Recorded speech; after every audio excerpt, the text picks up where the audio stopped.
Hey guys, welcome back to Through the Ages. Today is March 1st, and what are we doing? Are we going back to 20,000 miles under the sea? I guess so. What do I have to say about this level? It kind of makes me nostalgic, because Endless Ocean was such an important game to me in my childhood, in my channel. So that was like the game that made me fall in love with video games. And the ocean too, kind of.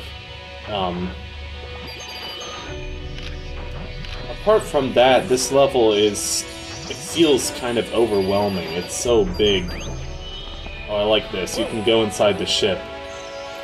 This is probably the coolest part of the level right here. It's the shield from Majora's Mask, the DK barrel, and, like, I don't know, the SpongeBob pineapple in one of those little glass cases there, and then the stairs going up. Got the Whomp's Fortress and the Jolly Roger Bay portraits there. Was I trying to look and see what's in all the glass cases? I don't think so, but I like how it's like a library. I don't remember reading 20,000 Leagues Under the Sea that well, but I remember the Disney movie from the 50s or 60s. I watched that at some point during the pandemic and really enjoyed it. Back when my family still had Disney Plus, as I call it. Oh, there was this one crappy game that I got on Steam. It must be like an older PC game or something that was kind of repackaged and sold on Steam, but it was called Neo Aquarium King of Crustaceans. And it was like this crappy fighting game, but like you were underwater and you played as a crab. That's all I remember about it. Like, probably nobody else has heard of that game, but yeah, I used to kind of, I don't even know what you would call it, dumpster diving, I guess. I used to just browse through random games on Steam, especially if they were cheap. You know, I've never been a big, like, oh yes, I play all the AAA games, or all the popular games, like Civilization, or Age of Empire, or Hearts of Iron, or Sid Meier's Covert Clancy Operations, Banjo, Hitman, Assassin, the movie, the Lego, The Hobbit. So that derailed quickly into a train of thought, well, a train wreck of thought. I haven't had Sprite in a while. Sprite is so good. They have, like, is it a tropical something flavor? I want to say tropical lime. So maybe they just copied it from Baja Blast, but whatever it is, it's very good. I guess it's like Baja Blast without caffeine. But I actually like caffeine, so, you know, but sometimes maybe I do a little too much of it sometimes and end up feeling crazy. I don't know. Oh, my bad. My phone is buzzing with Steam notifications. See, now I'm not even talking about the game. I'm talking about, oh, getting an email from Steam as some random game is on sale. Because I don't know what to say about this level. It is water. Or I could just talk about something else. I like water levels. Oh, I like that eel there. It's kind of scary and creepy. I like water levels sometimes. Oh god, that's scary anglerfish. This is a very kind of menacing, threatening type water level rather than, you know, a cutesy coral cave kind of shit.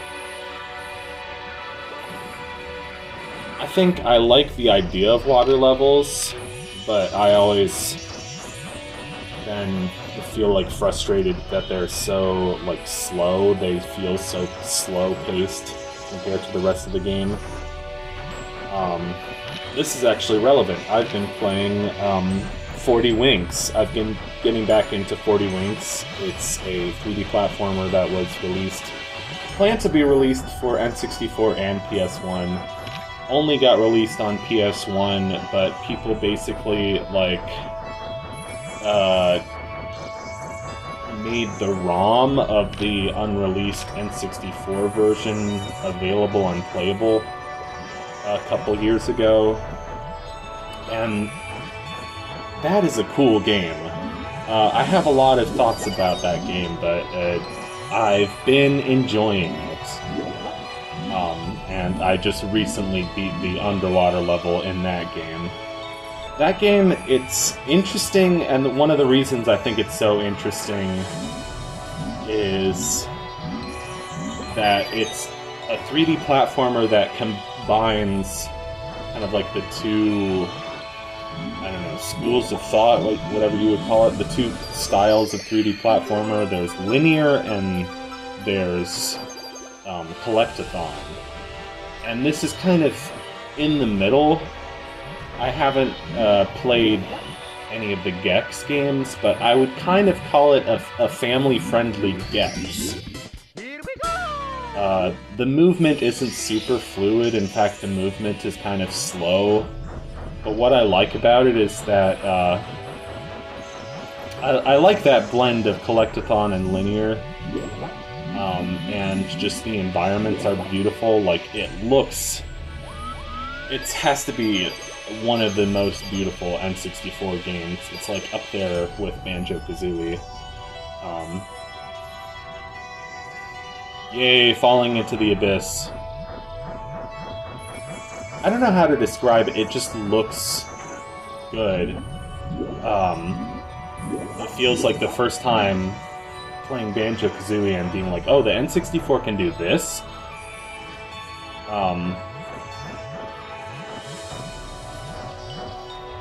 I've always tried to put into words like the difference between how the PS1 looks and how the N64 looks. And it's interesting because there's kind of a war between, you know, oh, the N64 has that Nintendo name attached to it, but the PS1 actually had a lot more games, and some very high-quality games. Sometimes, a lot of times, the N64 just looks better, but PS1 kind of has, I don't know, a more definition or more detail. It has, like, you can kind of see the scan lines and the pixels. What's most notable about it is that, like, the polygons do this kind of wobbly thing, and you can see the polygons, the places where they're attached, you can kind of see them jiggle. So the wobble, I think that's a technical term, the PS1 wobble. The vertex jiggle is what it's called. I remember that being a setting in Silo Cybele, which is a modern game for PC. Maybe it's for Switch too, but it emulates the old Crash Bandicoot PS1 style, and in the menu, that's one of like the settings that you can turn on and off, is the vertex jiggle. I like how they have a fireplace. Why would you have a fireplace in a submarine? Well, I guess...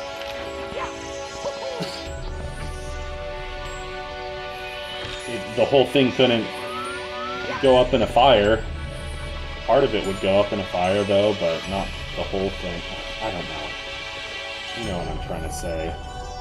Mario looks so stupid with this diving helmet on. It reminds me of this hack by Rovertronic, the guy who did Beyond the Cursed Mirror before or after? No, after, I think. After he did that, he did Mario in the Multiverse. which is like, it's a mashup of like a bunch of popular game franchises. If I listed them all, it would take too long, but the BioShock level has Mario with a diving helmet that looks just like that. I love this room. Oh, not this room, the next room. This room's cool too. Sorry, this room, I hurt its feelings. Big, pointless room with a bunch of, like, oil barrels and shit. Oh! Wait, what happened there? The collision on that stairway was really weird. Yeah, I don't like how the camera zooms in super close, and then pulls out, and then, you know, just kind of gets stuck on a wall, or stuck behind a wall. But this is the coolest room, I think. It's the captain's quarters, like, the ship controls, and the notebooks, and the map on the table, and I was trying to look and see if I could see any more detail on the maps, books, but no, it's hard to. And I was like, oh, wouldn't that be such a great secret if you could, like, go up to the buttons and the controls and interact with them, and then, no. It's just decoration. It's always sad when it's just decoration. It's like, no, I want this to be like an adventure game. Like, I want to be able to click on everything and it does something. I want this to be like Pajama Sam, Freddy Fish. Oh, I hate this. First time I played this game, I got hit by this stupid cannonball so many times. The little pirates with their One Piece flag. Anyway, welcome to Greece, apparently. Santorini, I think, is the name of the Greek island that's super popular. Tourist trap destination, whatever. I'm not sure why the Donkey Kong themed level is Greek, but I'm not complaining either because this level is cool. This level is nice. This level actually feels like going on a vacation. Something about it is just so sunny and upbeat. And the music too. So yeah, watch me suck at the Donkey Kong barrel game, except it's in 3D. You would think that would make it easier, but no, it just makes it more inconvenient to have to jangle the camera around. Jangle the camera? Sounds like a bad Christmas movie. Jangle Bells. Christmas with the Cranks is communist propaganda. Isn't that? That's one of Wendigoon's old videos? Yeah. I should watch that sometime. Or maybe not. Here we go! The ancient game. Yes, so ancient. Like, what? 30 years old? 40? Jeez. 40 years old? Probably 45.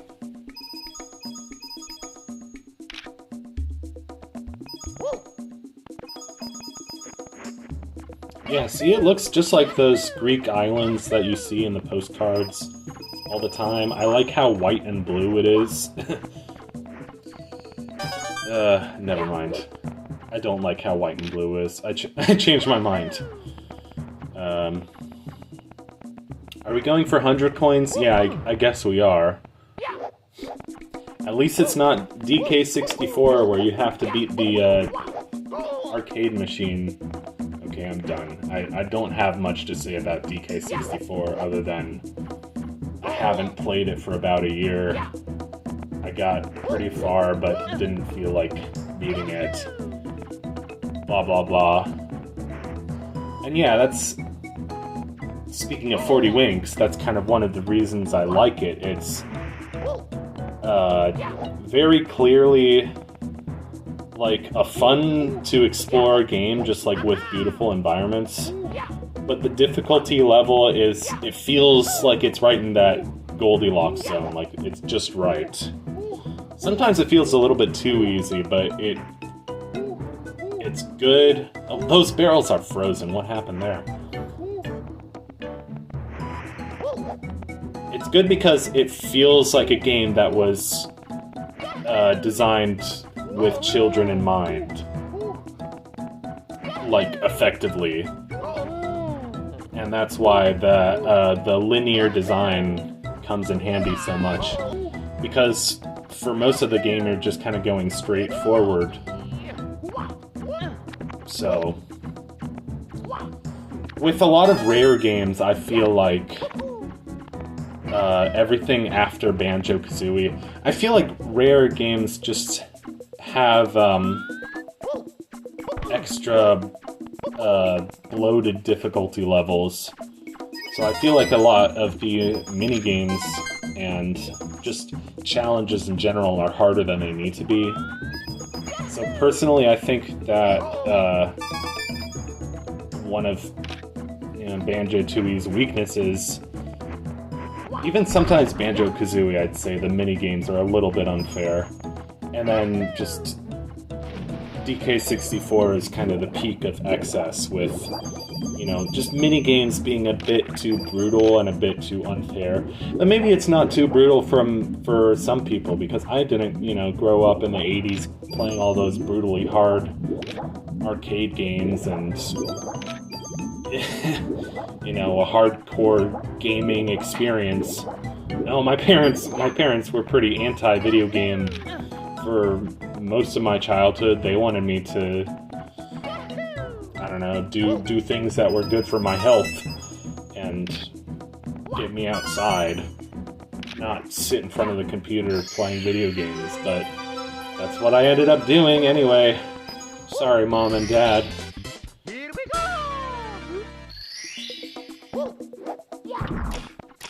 Oh boy, blue coins. Oh, could I not see the blue coins? I don't blame myself because they blend in with the blue. They blend in with the blue. Good alliteration there.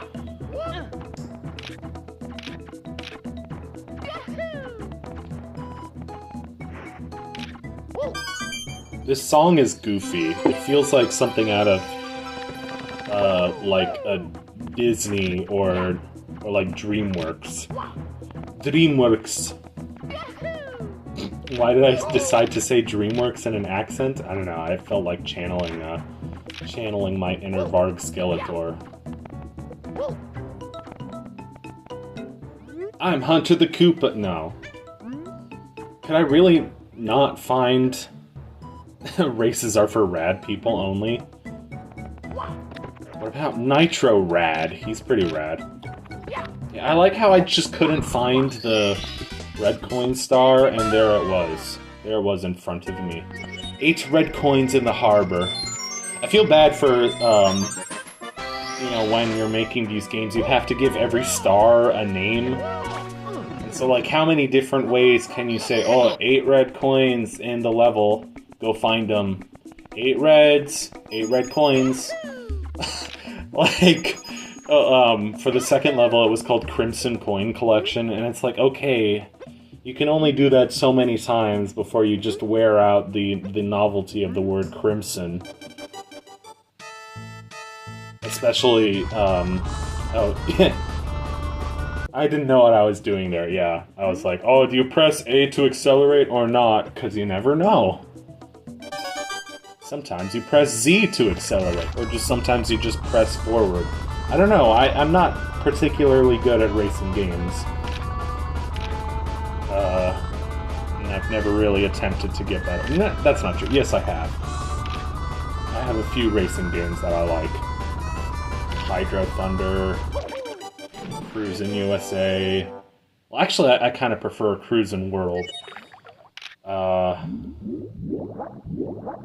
What's it called? I'm not super big on Diddy Kong Racing, just because it's so hard, but it's alright. It's hard for me. Maybe it's not hard for other people.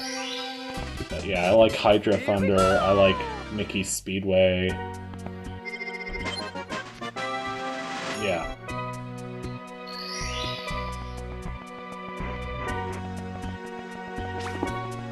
I swear to God, I'm still getting used to doing commentary. Now, I always say that when I haven't done a video in a while, and I'm like, oh, I'm getting rusty. I don't know why I have an existential crisis when all I have to do is open up my computer and talk at my computer for 21 minutes. I like the purple. It's very cozy.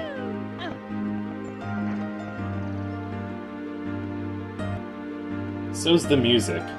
Okay, here you gotta time it so that you go invisible and then you do the wall jump thing. It's not hard. See? It really wasn't hard. I just suck. But that's it for today's episode. Thank you very much for watching, and I will see you in the next episode of Super Mario 64 Through the Ages, a hack by Kaza. Okay, that's it. Goodbye.